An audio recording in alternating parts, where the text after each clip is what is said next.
আসসালামু আলাইকুম রহমতুল্লাহি আবরকাতু। সুপ্রিয় দর্শক শ্রোতা, যে যেখান থেকে দেখছেন সকলকে জানাই সালাম ও শুভেচ্ছা।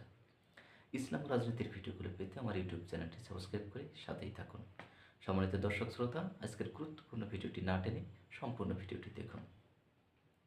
1998 সালে জন্ম নেওয়া ছেলেটা কি জানতো বাংলাদেশের মানুষের জন্য বিপ্লবী ঢাল হয়ে দাঁড়াতে হবে?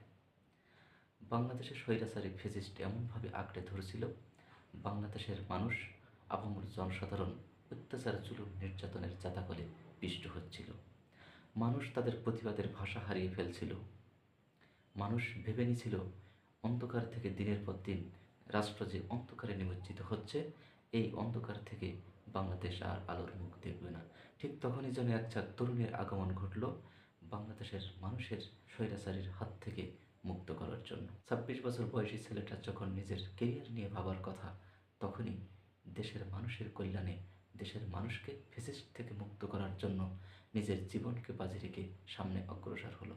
সম্মানিত ভিউয়ার্স, বলছিলাম বিপ্লবী নেতা নাহিদ ইসলামের কথা, যিনি স্বৈরাচারী ফ্যাসিস্টের পেটো বাহিনী দ্বারা নানা নির্যাতনের পরেও বাংলাদেশের মানুষের জন্য ফ্যাসিস্টের বিরুদ্ধে বিপ্লবী ঢাল হয়ে দাঁড়িয়েছিলেন। এক অকুতোভয় নির্ভীক সৈনিকের মতো অগ্রপানে সামনে এগিয়ে গেছেন। পাশাপাশি দেশের সকল ছাত্র সমাজকে একটি প্ল্যাটফর্মে নিয়ে আসার জন্য কার্যকরী পদক্ষেপ গ্রহণ করেছিলেন।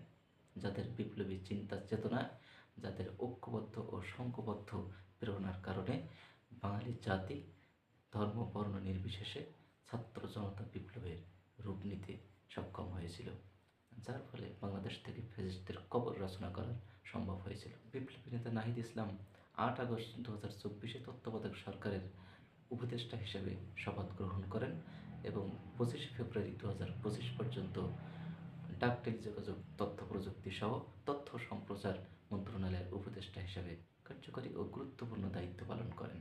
জীবনের প্রথম অভিজ্ঞতা হলেও তিনি উপদেষ্টাকালীন সময়ে সৎ, যোগ্য ও দক্ষ একজন উপদেষ্টা হিসেবে নিজেকে প্রমাণিত করতে সক্ষম হয়েছেন। সম্মানিত ভিউয়ার্স, বিপ্লবী নেতা নাহিদ ইসলাম পদত্যাগের পর তার ব্যাংক হিসাব জাতির সামনে উপস্থাপন করেছেন। সেখানে তিনি 10,06,886 টাকা সম্মানী পেয়েছেন এবং সেখান থেকে 9,96,188 টাকা উত্তোলন করেছেন। তার উপদেষ্টা হিসাবে দায়িত্ব পালনকালীন সময়ে তিনি এবং তার পরিবারবর্গের কোনো ব্যক্তি জমি বা ফ্ল্যাট ক্রয় করেননি। সম্মানিত ভিউয়ার্স, এ ধরনের সৎ, যোগ্য ব্যক্তিদের দিয়ে বাংলাদেশ পরিচালিত হলে বাংলাদেশ সঠিক পথে পরিচালিত হবে।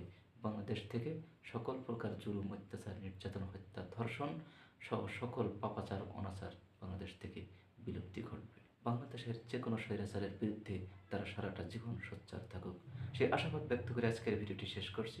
দেখা হবে পরবর্তী কোনো ভিডিওতে। সে পর্যন্ত ভালো থাকুন, সুস্থ থাকুন।